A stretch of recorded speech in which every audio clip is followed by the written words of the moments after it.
Oasis Natcham, c'est un véritable oasis en pleine nature sauvage, avec un campement dans des centaines, de milliers même d'hectares en pleine nature sauvage, avec de l'eau vive, avec des montagnes au loin, avec des collines, avec des endroits secrets tout à fait étonnants, des vortex énergétiques, où l'émerveillement au contact des forces de la nature s'alimente de découverte en découverte. On a des chambres de fées, on a des bois sacrés, on a toutes sortes d'endroits qui font le charme et le secret un petit peu de cette aventure. Natcham aussi, qui est lié à un lieu merveilleux, un sanctuaire proche de Sisteron, dans les Alpes de Haute-Provence, qui est aussi un peu à l'origine de l'aventure. Voilà, donc dans cette connexion, qui est à la fois une totale ouverture pour vivre en immersion dans la nature, de façon sécurisée, et en même temps une vraie aventure humaine, nous avons aussi la joie de constituer des tribus, éphémères certes, mais vraiment vibrantes, intenses et chargées de sens.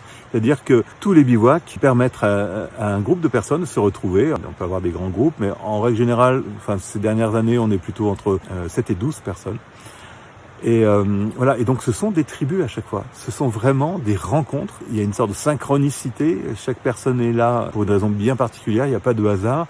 Et les rencontres sont toujours très riches et très significatives. Et cette ambiance de tribu qui se crée au fur et à mesure des heures et des jours, aussi une caractéristique forte de ces bivouacs. On se retrouve un petit peu comme un peuple primitif, un peuple premier. Nous sommes dans une connexion primordiale à nos racines humaines. Et ça, cette notion de tribu, je sais qu'il y a beaucoup de bivouaqueurs, ils sont très très sensibles, et bien entendu moi aussi, fait aussi partie de la réussite et de la puissance de l'expérience. Voilà, donc pour répondre à la question, qu'est-ce que c'est qu'Oasis Natcham ? C'est une expérience assez unique, une aventure qui permet de se retrouver en pleine nature pour vivre une immersion totale, intense et réellement jubilatoire d'un certain point de vue.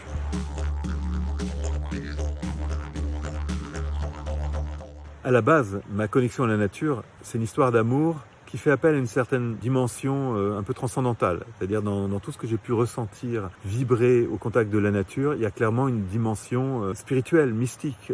J'ai pleuré combien de fois d'émotions, j'étais bouleversé en connectant certaines fréquences, certaines présences, que dire d'autres, avec les esprits de l'eau, avec les esprits de la forêt, avec aussi les esprits de l'air.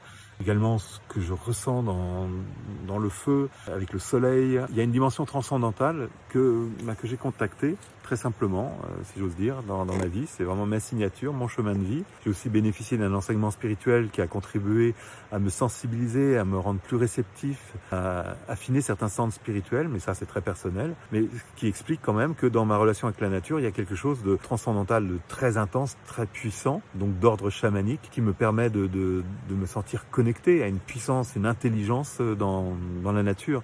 Et c'est aussi un peu la source de tout mon amour de la nature et toute ma démarche Oasis Natcham est clairement issue de cette connexion personnelle que j'ai avec cette puissance qui est dans la nature et sans laquelle je ne serais pas tout à fait celui que je suis en ce moment. Donc oui, il y a une dimension chamanique qui est importante, très personnalisée avec cette dimension de la nudité et puis aussi avec tout ce que je suis, avec mon héritage par rapport à la culture amérindienne, par rapport à la culture celtique.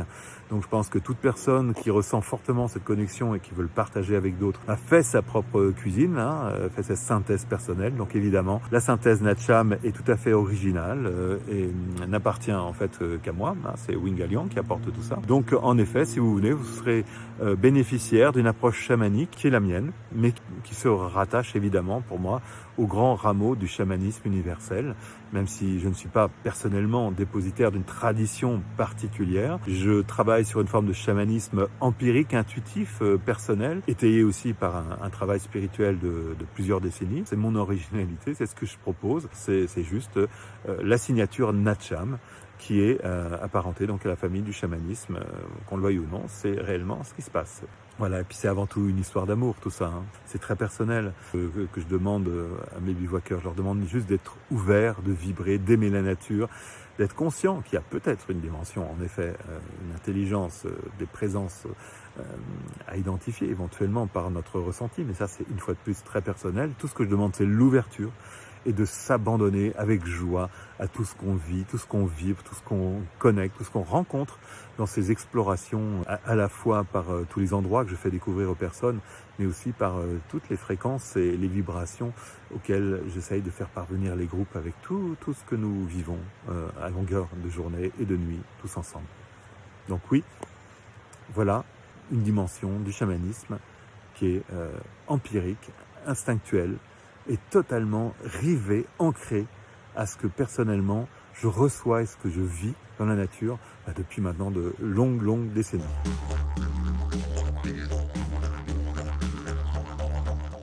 Mais donc oui, il y a une caractéristique flagrante, spectaculaire, c'est que on peut être nu dans le cadre de ces bivouacs en pleine nature, ce qui correspond pour moi à une suite logique, à une réponse naturelle à toutes les sollicitations de la puissance de la nature. C'est-à-dire que nous avons besoin de nous abreuver, de recevoir la puissance des éléments, du soleil, de l'eau à travers les rivières, les sources, les cascades, l'air pur. Donc tout ça se vit, de mon point de vue et de notre point de vue, tellement mieux quand nous enlevons les vêtements, tout simplement. Donc ce n'est pas forcément une démarche à proprement parler naturiste, puisque chacun est libre, tout le monde ne se mettra pas forcément nu, mais nous suggérons, puisque le but c'est de communier avec la nature, d'essayer de voir ce que ça fait, de vivre cette connexion à la nature sans vêtements.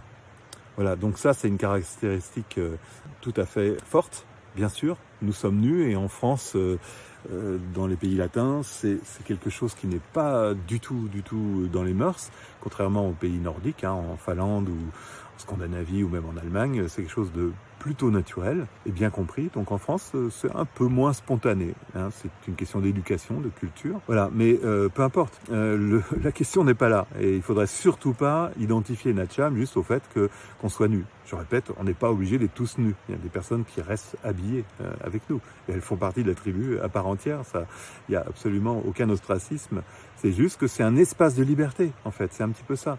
La liberté d'être nu, c'est quelque chose qui est rare, qui est précieux, en pleine nature sauvage et qui est tellement appréciable.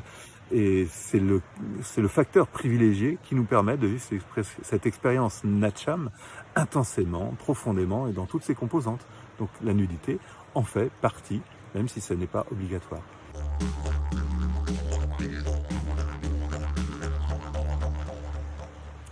Alors la réponse, elle est toute simple. On vit naturellement en pleine nature sauvage. Donc pour se laver, nous avons la rivière, nous avons l'argile qui est un très bon savon. Nous faisons nos besoins en pleine nature, voilà, de façon tout à fait écologique.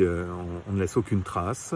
Et faire ses besoins dans la nature, ça fait aussi partie de la démarche et c'est chamanique. On rend à la nature ce qu'elle nous a donné de façon directe et c'est pas rien, c'est impliquant aussi. C'est un peu cru, c'est sauvage, ça peut faire peur, ça peut rebuter. Mais en fait, il n'y a rien de plus simple, rien de plus naturel. Il y a de la terre, il y a de l'eau, la terre absorbe tout, on creuse des trous. Alors pour la nourriture, c'est très simple. C'est comme si vous alliez en randonnée. Donc en randonnée, vous prévoyez tous les repas de midi en mode un peu pique-nique. Vous apportez ce que vous aimez manger. Voilà, sachant que quand il fait beau et chaud, on mange beaucoup moins. Donc en général, les bivouaqueurs apportent au moins une fois et demie ce dont ils ont besoin, si ce n'est parfois le double. Des fois, on reste avec des quantités de nourriture assez effrayantes en fin de bivouac. Donc, pour dire, on mange raisonnablement, on n'a pas vraiment besoin de beaucoup de nourriture, juste ce qu'il faut. Donc, en mode pique-nique, donc ça nous fait 4 pique-niques de midi, en gros, plus les petits déjeuners. Et le soir, on prévoit, on fait un frishti tous ensemble, on prévoit un peu des légumes, on apporte des légumes, donc on voit pour chaque soir ce qu'on peut apporter de légumes pour le collectif, parce qu'on le fait ensemble, et on mange donc en général un délicieux ragoût de légumes. On ne manque jamais de rien. Il n'y a jamais eu le moindre bivouac où on ait manqué de nourriture, donc c'est vraiment rigoureusement le contraire. On a beaucoup trop à manger en règle générale. Il faut savoir aussi que la nourriture se conserve très bien, vraiment très bien. Donc pour l'eau, pour l'eau c'est très simple. On a une source volonté, donc une autre source avec une eau vraiment pure, magnifique. Peut-être la meilleure eau que vous ne boirez jamais, bien meilleure que les eaux de bouteille. Voilà, donc en fait, pour tout ce qui est la nourriture, l'hygiène, franchement, en plein été, qu'est-ce qu'on est bien. On est en étant en communion avec la nature, avec les éléments. Tout se fait très naturellement, très simplement.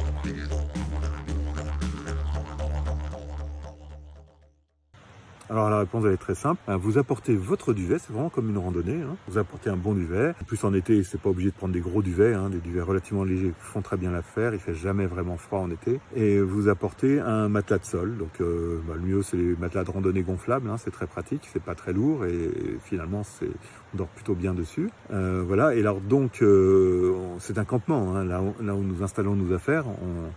Quand on arrive le premier jour, on s'installe là et on n'en bouge plus. Et on bénéficie d'un vrai campement, c'est-à-dire que vous avez un système de chapiteaux de bâches tout à fait performant en cas de pluie et d'orage. On est vraiment très bien abrité. Donc il n'y a absolument aucun risque de prendre l'eau. Il peut y avoir des orages, on a déjà eu des orages de la grêle. La bâche est costaud, elle est bien arrimée. On a également une bâche au sol qu'on relève. Donc vraiment, il n'y a absolument aucun souci, on est en totale sécurité au campement.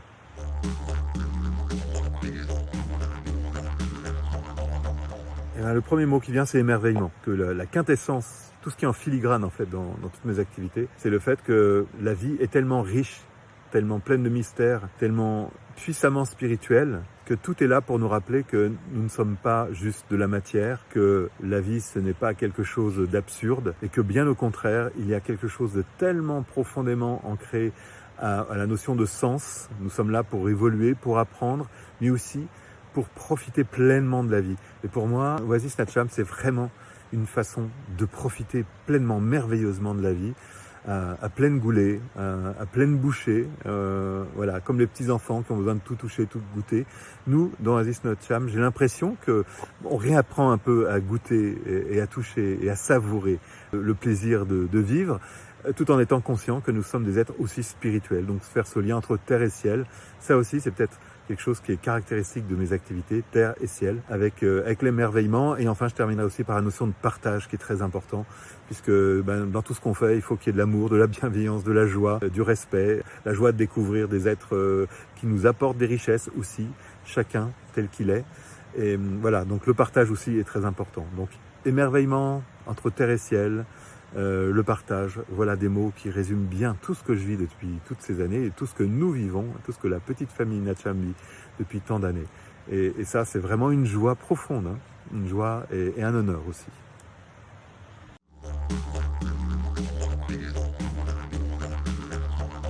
Donc nous avons des conditions de sécurité et de confort en été qui font qu'en effet je préfère faire les bivouacs donc l'été, c'est beaucoup plus pratique et en plus les personnes seront plus disponibles en juillet et août. Ce qui n'empêche en revanche que je propose des activités le restant de l'année qui sont elles aussi des activités émanant d'Oasis Natcham. Donc ce sont des activités inspirées par ma connexion chamanique qui propose des outils, donc des stages spécifiques à chaque fois. Donc il y a le stage animaux de pouvoir, le stage le corps sonore, le stage sens de la vie et sciences sacrées, les stages de pratique du tambour chamanique Tompa. Voilà, donc c'est encore, et je ne parle même pas de la mission de vie, le travail que je fais astrologiquement. Donc ce qui fait que, en fait, en automne, en hiver et au printemps, je propose aussi des activités, alors qui sont certes plus habillées, qui sont plus au chaud, dans le chaud de la yourte, mais en même temps, ça se trouve dans un endroit de nature magnifique, vraiment exceptionnel, dans le Luberon, qui lui aussi vaut le déplacement et nous en profitons et nous évoluons aussi dans cette nature en parallèle, en plus de la yourte. Voilà, donc on peut dire qu'il y a une continuité. Oasis Natcham fonctionne l'été, mais aussi le restant de l'année, même si ce ne sont pas des bivouacs en pleine nature, il y a la yourte, ça fait partie d'Oasis Natcham.